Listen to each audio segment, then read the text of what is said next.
할렐루야. 이 날도 하나님의 큰 은혜가 함께 하시길 축복하고 또 이 하루도 성령 충만하시기를 축복합니다. 자, 오늘 31장 애굽에 대한 네 번째 예언입니다. 11째 해 셋째 달 초하루 바벨론의 포로로 잡혀온 지 11째 11년이 되었다는 얘기죠. 11년 3월 1일, 이것은 역사적으로 BC 586년, 즉 역시 어제도 그랬지만 이 11째 해는 예루살렘이 멸망하던 해입니다. 4월 9일 날이 586년 4월 9일이 예루살렘이 멸망한 날이라면 오늘은 그보다 한 달 전에 3월 1일에 애굽의 심판으로 주어지는 예언인데요. 오늘 이 애굽의 심판과 멸망을 지금 하나의 그 나라에 비유를 하고 있죠. 어느 나라의 멸망에 비유하고 있습니까? 아스리아의 멸망에 이 애굽의 멸망을 이렇게 대비하고 비유를 하고 있는데, 그리고 아수르가 어떤 나라냐? 아수르가 이런 나라였어. 아수르는 정말 큰 나라, 큰 영화와 부귀를 누리던 나라였어. 근데 그런 나라가 이렇게 망했다. 이게 무슨 얘기예요? 너희도 아수르처럼 망하게 된다를 심판하게 이렇게 예언하시는 건데, 그런데 여기서 우리가 주목해야 될 건 뭐냐면 아수르를 또 무엇에 비유하고 있냐는 거예요. 아수르가 가지고 있었던 영화나 그 아수르의 영광을 무엇에 비유하고 있냐면 백향목에 비유하고 있어요. 백향목. 그 백향목 중에서도 나무 중에 이 백향목은 나무의 왕이다, 혹은 나무의 여왕이라 할 만큼 최고의 나무. 그래서 성전에 쓰이거나 또 그 왕궁을 건축할 때 쓰이는 그러한 최고의 나무인데, 뭐 여기저기 그래 백향목이란 나무가 그렇게 많이 자생하는 곳이 많지 않다고 합니다. 근데 백향목 중에 백향목이 어디에 백향목이 가장 좋은 백향목이냐? 어디죠? 우리가 성경에 보면 흔히 무슨 백향목 이렇게 나와요. 레바논. 이게 레바논의 백향목이 백향목 중에서도 가장 최고의 나무. 키도 엄청 크고, 그리고 나무도 굵고, 또 가지들이 곧게 뻗어서 그 외형만으로도 굉장히 아름다운 그런 나무라고 합니다. 3절에 볼까요? 3절에 보시면 볼지어다 아수르 사람은 가지가 아름답고 그늘은 숲의 그늘 같으며 키가 크고 꼭대기가 구름에 닿은 레바논 백향목이었느니라.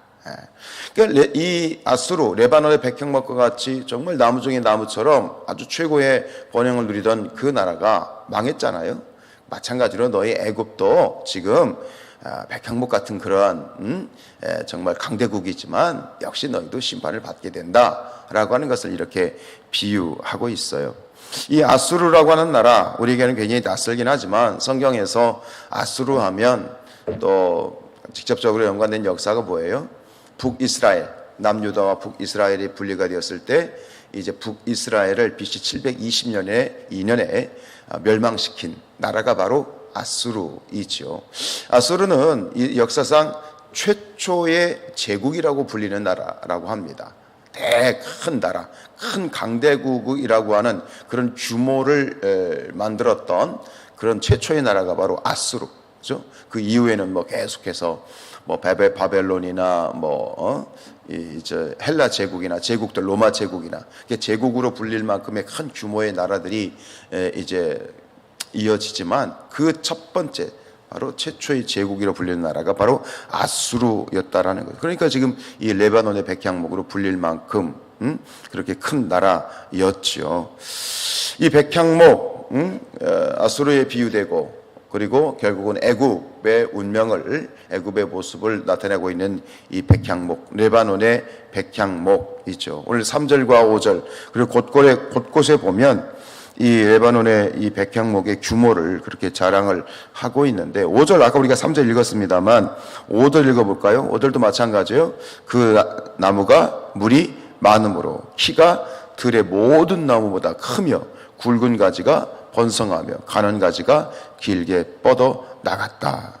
이 백향목의 키가 23m가 넘는다고 그러고요. 그리고 이게 수명이 1000년이 넘는다고 합니다. 이제 뭐 소아시아나 이스라엘 땅에 갔을 때, 이스라엘에서는 못 봤고 이제 이 터키 땅에 갔을 때 이제 그 백향목을 많이 자생하는 건 봤지만, 그러니까 다들 짜잔짜잔 하더라고.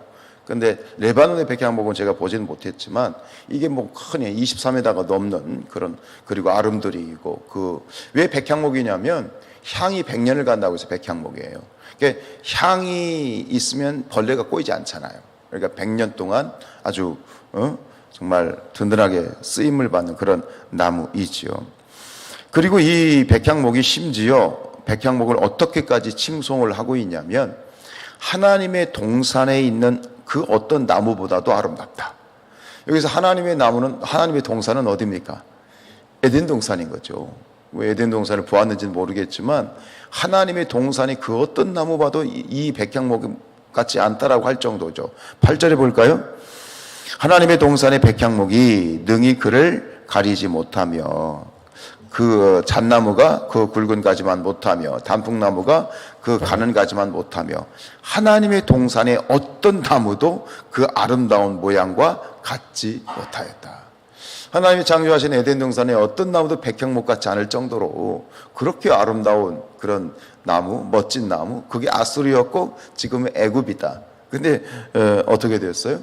다 멸망했잖아요. 지금 이 예언이 선포되고 있는 이때 바벨론 제국이 이제 가장 강대국으로 좀 이렇게 세워져 있는 이 가운데 이미 아수르는 멸망했어요.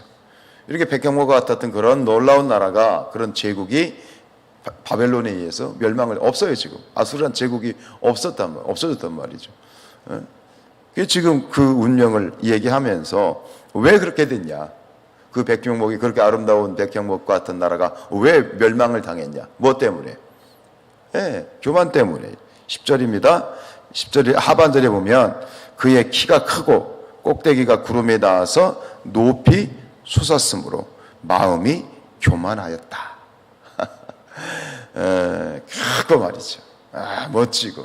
근데 그것이 결국은 그 교만이, 하늘을 찌를 듯한 그 큰 키를 가진 이 백향목이 결국은 교만이 하늘을 찔러버린 거예요.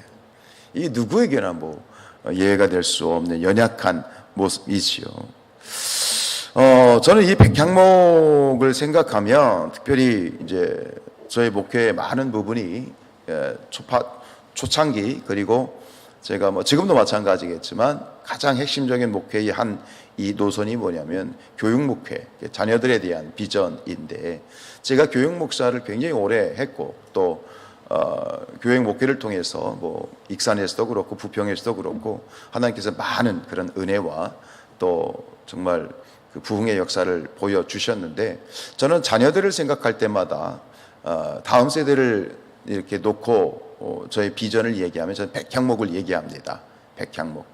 지금은 나무라고 하는 것 자체가 처음에는 다 어리잖아요. 그죠? 이게 무슨 나무가 될지 몰라요. 뱃속에 있는 태아가 이게 짐승인지 사람인지 구분이 안 되는 것처럼 이 작은 이 나무가 지금은 연약하고 바람에도 쉽게 꺾어지고 뽑히고 약한 나무일진 모르지만, 그러나 그 지금의 모습, 아이들의 자녀들의 모습은 그렇지만 그 나무가 앞으로 장성을 해서 어떠한, 그러니까 성경이 보면 왕들을 나무에 비유하는 경우가 많잖아요. 근데 마찬가지로 저는 우리의 자녀들을 보면서 나무를 생각해요. 지금은 어린 나무이지만 이 자녀들이 앞으로 커서 무슨 나무가 되기를 원한다고요?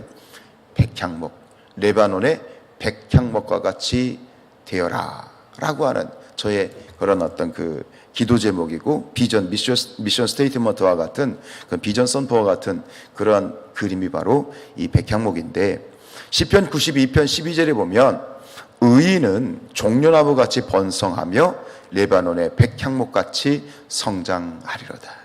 여기는 저는 우리의 자녀들을 놓고 기도합니다. 우리의 자녀들이 레바논의 백향목 같이 성장하게 하옵소서. 나무 중에 나무, 최고의 나무, 나무의 왕, 혹은 나무의 여왕이라 불리는 이 백향목과 같은 비전. 그런데 그렇게 뭐 좋은 큰 나무가 되는 것 자체가 목적이 아니라, 그럼 무엇 때문에 그러면 최종적인 그러한 백향목의 그림은 무엇이냐면, 이 말씀을 읽다 보니까 딱 6절에 6절과 그 밑에도 있지만 6절에 있더라고요. 6절 읽어볼까요? 공중의 새가 모든 새가 그 큰 가지에 깃들이며 들의 모든 짐승이 그 가는 가지 밑에 새끼를 낳으며 모든 큰 나라가 그 그늘 아래에 거주하였느니라. 그러니까 이 백향목이라는 나라가 얼마나 참 아름답고 풍성한 나무인지, 이 공중의 새들이 다 그 가지에 깃들이고, 그리고 들의 짐승들도 그 백향목 아래에서 새끼를 낳고 그곳에서 안식을 누리는, 자기 집과 같이 말이죠. 그렇게 이제 누리고, 그 여기서는 더 적극적으로 나가서 모든 큰 나라가 그 백향목의 그늘 아래 거주하게 되는 나무. 얼마나 멋져요. 우리의 자녀들이 정말 이렇게 성장해서 결국은 뭐예요? 모든 것들이 몰려온다는 거잖아요. 몰려온다. 다 몰려오고 깃들이는 그런 큰 사람이죠. 그런 큰 사람. 그런 큰 사람이 되었으면 좋겠어요. 그런데 문제는 뭐예요? 사람이 크면 교만해져. 그러니까 교만해지지 말아야 되겠지. 우리 자녀들이 큰 나무, 백향목과 같은 큰 나무가 되어서 그들의 삶이 교만한 삶이 아니라 나누고 베풀고 돕고 구제하고 선교하는, 정말 모든 세상을 품을 수 있을 만큼 큰, 키가 큰 게 문제가 아니고 세상을 품을 수 있는 그런 넉넉한 그런 우리의 정말 자녀들이 되었으면 좋겠다. 거기에 교만만 없으면 되는데, 그렇죠?